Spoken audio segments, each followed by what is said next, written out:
Une femme sur 9 est actuellement touchée par le cancer du sein. C'est le cancer le plus fréquent chez les Françaises.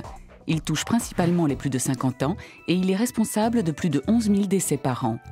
Mais la maladie régresse grâce au dépistage organisé. Selon le deuxième baromètre santé des Français AXA Prévention, 36% des Françaises se sont fait dépister. La réaction du professeur Serge Uzan, doyen de la faculté de médecine Pierre et Marie Curie et directeur de l'Institut universitaire de cancérologie.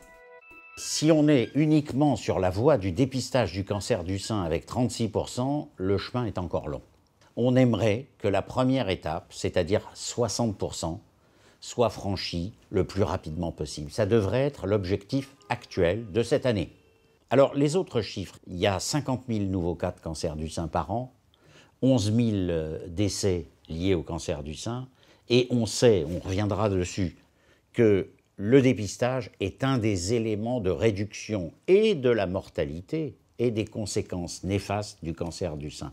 Donc, il faut vraiment pousser à cela. On est loin du bon résultat qui est 60% au minimum.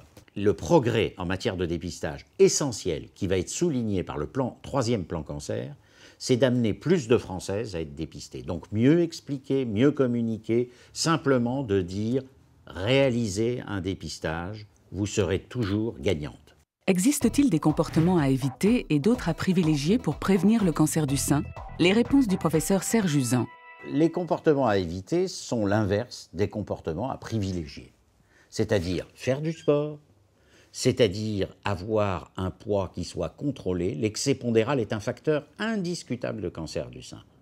On peut aujourd'hui espérer une réduction de la mortalité par cancer du sein. Avec une réduction de poids et le sport, on peut réduire de 30% la mortalité. Si on y ajoute le dépistage, vous voyez qu'on est dans des zones extrêmement importantes qui vont avoisiner les 50% de réduction de la mortalité globale. Mais je voudrais dire qu'aujourd'hui, c'est un cancer que l'on peut guérir et la différence essentielle qu'il y a, elle porte sur deux éléments, l'amélioration de nos traitements, certes, et le dépistage. Donc je termine en disant, aidez-nous en participant largement aux campagnes de dépistage et nous vous aiderons s'il y a quand même un cancer du sein parce que nous sommes capables de vous guérir.